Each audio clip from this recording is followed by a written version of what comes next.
Bom, mais uma vez estarmos diante da palavra do Senhor para o nosso aprendizado que estamos tendo semanalmente.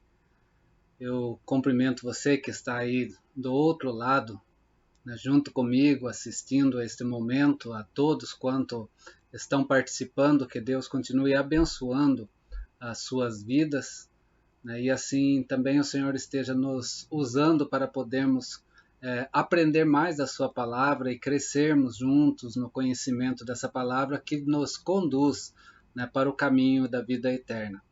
Hoje nós vamos falar sobre o oitavo mandamento e sobre a sacralidade da propriedade. Por quê?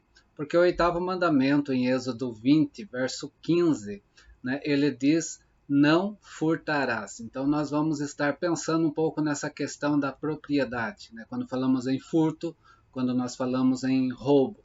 Né, o texto básico, Êxodo capítulo 20, verso 15. Conforme nós estamos vendo aí os documentos da história da igreja, mais precisamente após a reforma do século XVI, nós temos ali o Catecismo Maior da Confissão de Fé de Westminster, que ele trata desse mandamento, né, dizendo assim, né, o oitavo mandamento é não furtarás, que está em Êxodo 20, verso 15, e os deveres, né, exigidos desses mandamentos são a verdade, a fidelidade, a justiça nos contratos e no comércio entre homens, dando a cada um o que lhe é devido, a restituição de bens ilicitamente tirados de seus legítimos donos, a doação, a concessão de empréstimos livremente, conforme as nossas forças e as necessidades de outrem, a moderação de nossos juízos, vontades e afetos em relação às riquezas deste mundo, o cuidado e empenho providentes em adquirir, guardar, usar e distribuir aquelas coisas que são necessárias e convenientes para o sustento de nossa natureza e que conduzem com a nossa condição. O meio lícito de vida e as divergências do mesmo, a frugalidade, o impedimento e demandas forenses desnecessárias e fianças ou outros compromissos semelhantes. O esforço por todos os modos justos e lícitos para adquirir, preservar e adiantar a riqueza e o estado exterior, tanto de outrem quanto do nosso próprio. Estes são os textos, né, conforme nós estamos tratando nas aulas anteriores, nos vídeos anteriores também desse estudo bíblico. Você pode olhar para cada um desses textos, né, parar, dar uma pausada no vídeo, né, e ver a resposta que anteriormente foi dado do Catecismo Maior da Confissão de Fé de Westminster, que está embasado nesses textos bíblicos. Ainda continua o documento dizendo assim: os pecados proibidos no oitavo mandamento, além da negligência dos deveres exigidos, são o furto, o roubo, o tráfico de seres humanos e a recepção de qualquer coisa furtada, as transações fraudulentas e os pesos e medidas falsos, a remoção de marcos de propriedades, a injustiça e a infidelidade em contratos entre os homens ou em questões de confiabilidade, a opressão, a extorsão, a usura, o suborno, as vexatórias demandas forenses, o cerco injusto de propriedade e a desapropriação, a acumulação de gêneros para encarecer o preço, os meios ilícitos de vida de todos os outros modos injustos e pecaminosos de tirar ou reter de nosso próximo aquilo que lhe pertence, ou de nos enriquecer a nós mesmos. A cobiça, a estima e o amor desordenado aos bens mundanos, a desconfiança, a preocupação excessiva e o empenho em obtê-los, guardá-los e usar deles, a inveja diante da propriedade de outrem, a ociosidade e a prodigalidade, o jogo dissipador e de outros modos pelos quais indevidamente prejudicamos o nosso próprio estado exterior. O ato de defraudar a nós mesmos no devido uso e conforto das posições em que Deus nos colocou. Também os textos embasados dessas questões do Catecismo Maior da Confissão de Fé de Westminster estão aí para ser analisado também à luz da Palavra de Deus. Partindo desse documento da Igreja, nós perguntamos de que se trata então o oitavo mandamento. O teólogo reformado João Calvino assim declarou, e deixou registrado: a finalidade deste mandamento é que se dê a cada um o que lhe pertence, visto repudia toda a injustiça. Então a questão aqui está ligada àquilo que não é justo, aquilo que é injusto, diante daquilo que se torna propriedade pessoal. Podemos dizer que o assunto principal desse mandamento, então, é a santidade da propriedade, ou a sacralidade da propriedade. Assim como o sexto mandamento nós vimos defende a santidade da vida, assim como o sétimo mandamento nós vimos que defende a santidade do matrimônio e da fé no Deus único, nós temos então nesse oitavo mandamento essa santidade da propriedade. O primeiro anticomunista que nós temos e trazemos como referência para a nossa vida foi o próprio Criador, foi o próprio Deus. Pois quando ele diz não furtarás, por implicação lógica, ele estabelece uma lei que protege a propriedade privada.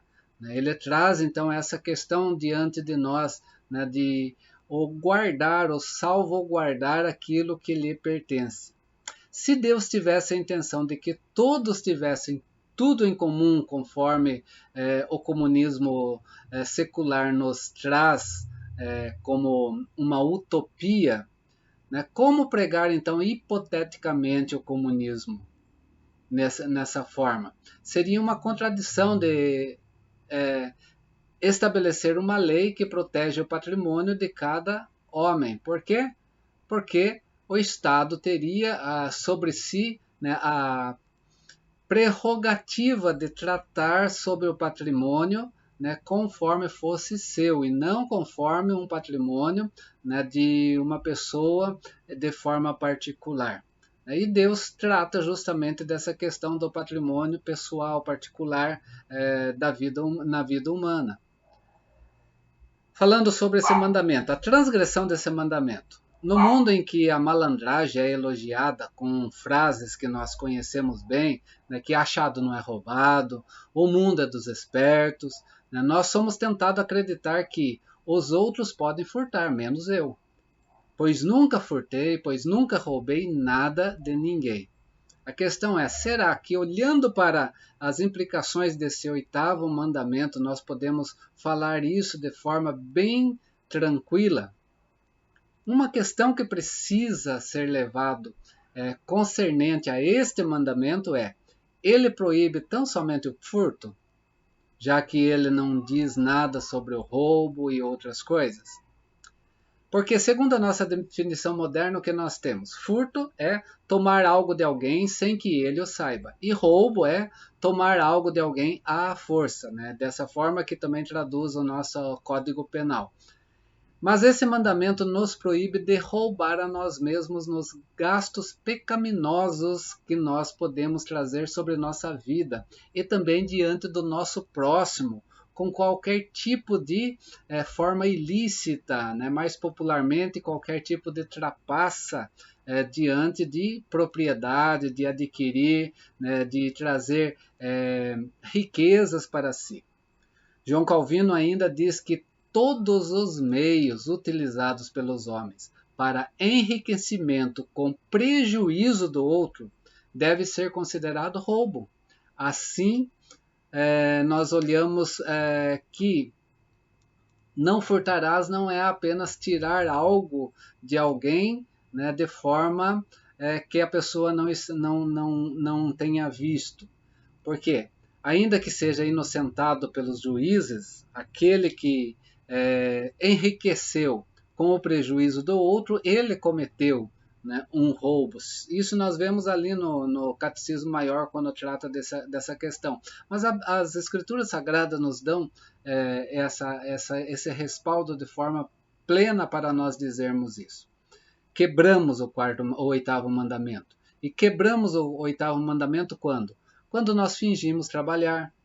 Efésios 6,6. Não servindo à vista como para agradar aos homens, mas como servos de Cristo, fazendo de coração a vontade de Deus. Quando matamos o serviço, nós estamos fazendo o quê? Nós estamos, de uma certa forma, furtando ou roubando aquele horário o qual nós estamos recebendo para estar em atividade. Quando nós procuramos ganhar dinheiro de forma ilegítima também. Provérbios capítulo 13, verso 11, assim diz: a riqueza de procedência vã diminuirá, mas quem a ajunta com o próprio trabalho a aumentará. Os ganhos ilícitos, né, também há uma forma de estar indo contra o oitavo mandamento. Quando nós também fazemos o que? Aquilo que nós vimos no mandamento anterior. Quando nós adulteramos algum produto, né, conforme o sétimo mandamento, não adulterarás, não é apenas adultério, mas também é furto ou roubo. Olha o que diz Provérbios 20, verso 10. 2 pesos diferentes e 2 espécies de medida são abominação ao Senhor, tanto um como o outro. Então, qualquer produto que nós venhamos a tirar algo para acrescentar no ganho, nós vamos estar também cometendo não apenas um adultério, mas também, né, nós vamos contra o oitavo mandamento. Quando nós retemos o dinheiro do trabalhador também, né, nós infringimos o oitavo mandamento. Levíticos 19, 13 diz: não oprimirás o teu próximo, nem o roubarás. A paga do diarista não ficará contigo até pela manhã. Ou seja, o trabalhador é digno do seu sustento, do seu trabalho. Né? Se ele trabalhou, né, ele deve então receber a sua paga. Quando nós retemos, né, isso, né, nós estamos também indo contra o oitavo mandamento, porque isso, de acordo com as Escrituras Sagradas, é uma forma de roubo também. Quando pagamos também injustamente os trabalhadores. Colossenses capítulo 4, verso 1 diz assim: vós, senhores, fazei o que for de justiça e equidade a vossos servos, fazendo que também tendes, sabendo que também tendes um Senhor sobre os céus. Justiça e equidade no pagamento justo para os seus trabalhadores também. Quando não agimos dessa forma, também estamos indo contra o oitavo mandamento. Esse oitavo mandamento, além de ser um pecado flagrante contra o nosso próximo, né, ele é um pecado também contra Deus. Né? Porque, assim como nós dizemos que amamos a Deus, mas odiamos o nosso próximo, nós mentimos. Da mesma forma, né, essa relação que temos com o próximo, nós precisamos olhar a questão aonde Deus se coloca nessa relação em nossas vidas que dizemos viver uma fé cristã. Deus exige o quê? Deus exige que a vida, o matrimônio e a propriedade do nosso próximo e até do nosso inimigo sejam respeitados. Nós vamos ver no 10º mandamento falando sobre essa questão de propriedade também. Independente do quê? Independente do caráter do nosso próximo, independente de quem ele é, como ele age, da forma que ele vive a sua vida. Nós precisamos ver a nossa vida diante dele, mas essa nossa vida diante dele em Deus, que está conosco. Né? Por isso que Deus exige o quê? Que a vida, o matrimônio e a propriedade do próximo seja respeitado, independente do caráter dele ou da nossa necessidade também. Nós precisamos olhar isso, porque de acordo com os valores modernos, hoje nós vemos algumas coisas que não condiz com aquilo que Deus quer para as nossas vidas. né? Alguém que rouba para comer ou para se alimentar dos seus filhos, né? Às vezes há a interpretação de que não está transgredindo nenhuma lei. Mas a necessidade vai justificar o roubo? A necessidade vai justificar o furto? A necessidade não pode dar ao homem, né, nenhuma prioridade sobre a lei de Deus, porque a lei de Deus é bem patente no 8º mandamento: não furtarás. Né, e esse furto está relacionado não só a ele, mas também ao roubo. Como acham que podemos roubar o injusto também e dar aos necessitados? Há quem também pense dessa forma. Esses pensadores cristãos que nós tínhamos na Idade Média defendia isso. Isso vem lá da Idade Média já, essa forma errada, inequívoca de ver a vida como igualitária. Daí surgiu o conceito na Idade Média do bom ladrão, aquilo que nós vimos muito no filme de Robin Hood. Mas isso está ainda de acordo com o 8º mandamento, esse tipo de ação? Não está de acordo com o 8º mandamento. No Antigo Testamento, esse crime era punido dependendo do seu grau de severidade. Nós vemos alguns exemplos no Velho Testamento. Eu trouxe aqui 3 exemplos no livro de Êxodo, que trata da lei de Deus, e nesse contexto da lei de Deus, que é no contexto do Decálogo, olha o que ele diz, Êxodo 22:1. Se alguém furtar boi ou ovelha, e o degolar ou vender, por um boi pagará 5 bois, e por uma ovelha, 4 ovelhas. A punição era grande em relação a isso. Então nós temos aqui como era tratado essa questão de furto no contexto do Velho Testamento. Êxodo 22, verso 4. Se o furto for achado vivo na sua mão, seja boi, ou seja jumento ou ovelha, pagará o dobro. Vai ter que devolver aquele animal e ainda pagar em dobro aquilo que ele furtou. Mas olha o que diz Êxodo 21:16. Quem raptar um homem e o vender, e for achado na sua mão, certamente será morto. Até a pena capital está dentro dessa questão do 8º mandamento, lá no Velho Testamento, para preservar o quê? Para preservar aquilo que lhe é particular, pessoal. O sistema prisional nas escrituras sagradas nunca houve, era inexistente, não tinha como você pagar o crime ficando na cadeia.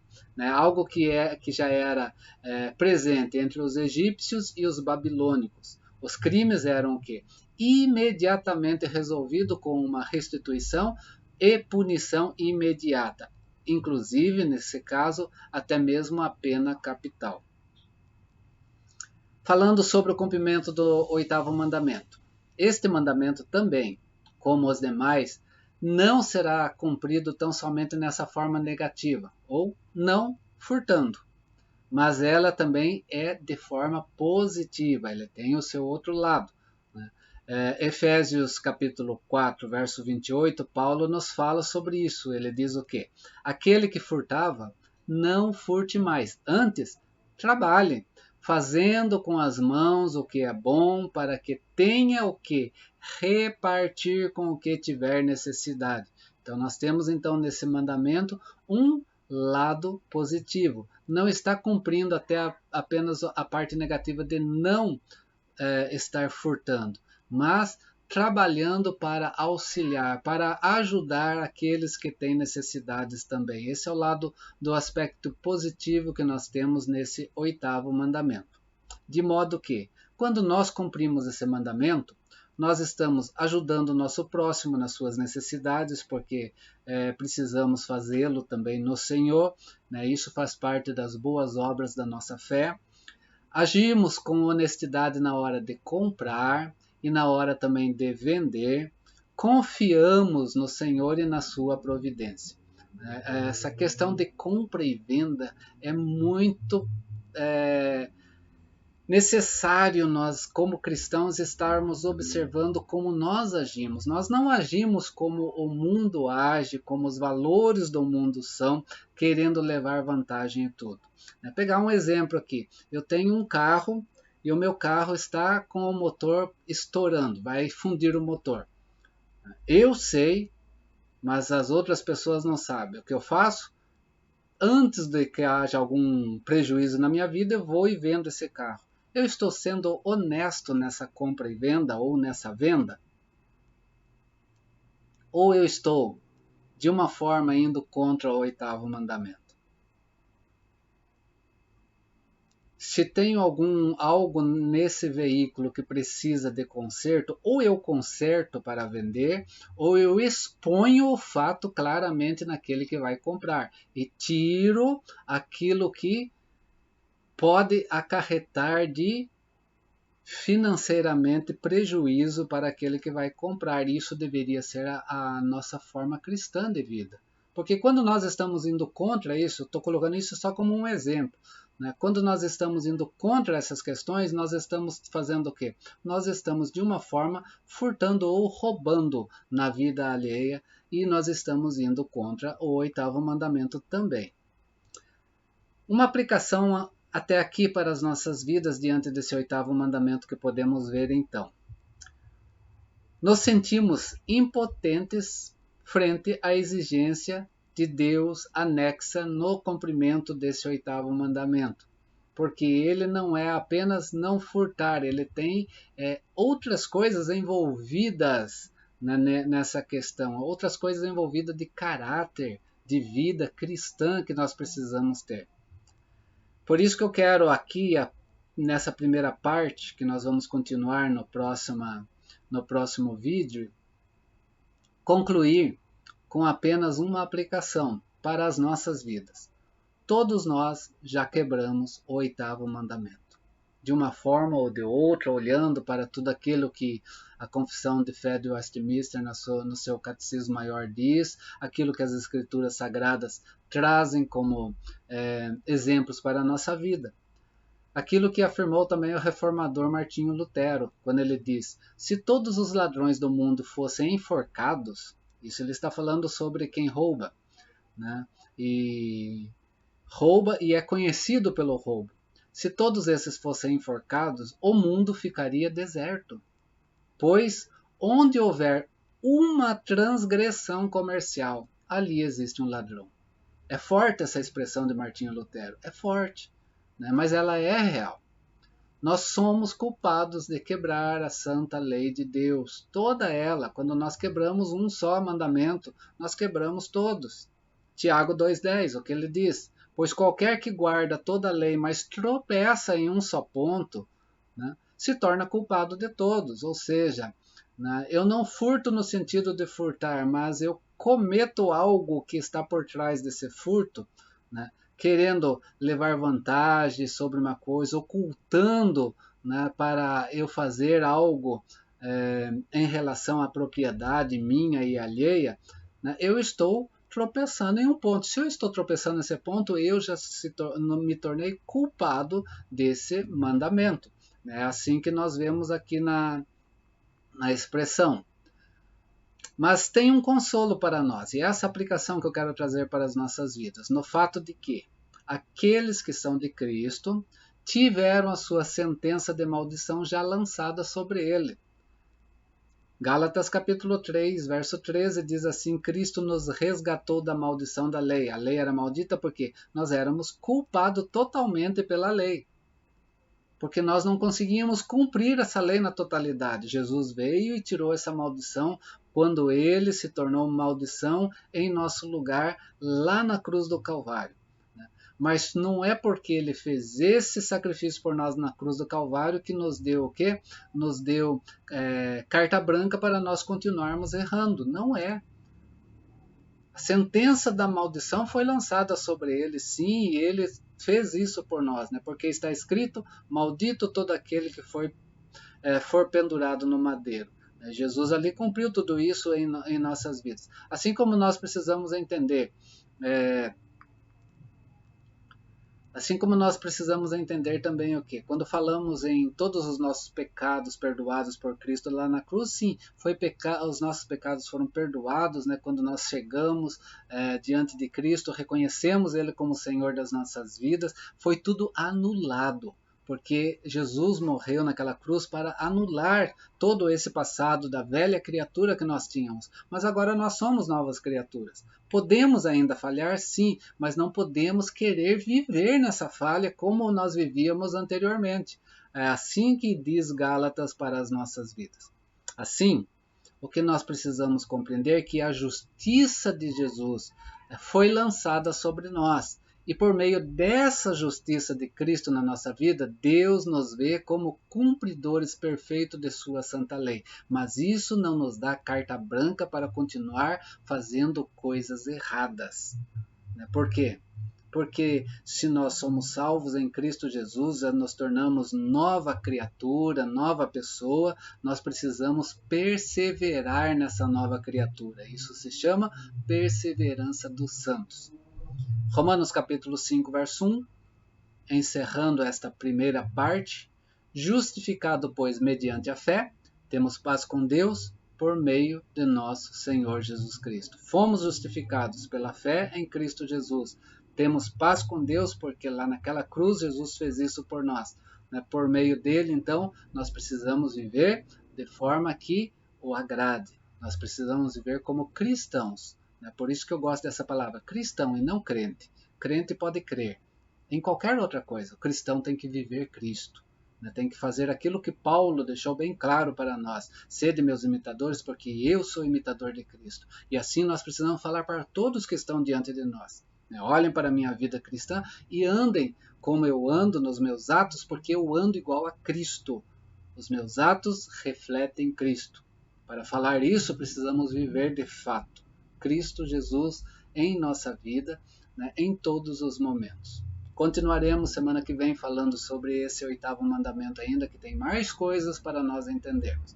Que Deus abençoe a sua vida, que Deus nos abençoe e possamos crescer cada vez mais no conhecimento da sua palavra, para nós andarmos de forma justa, de forma em paz, paz com Deus e paz com as outras pessoas. Em tudo que depender de nós, precisamos ter paz, para nós vivermos o bom de Deus sobre a face da terra. Que possamos caminhar dessa forma.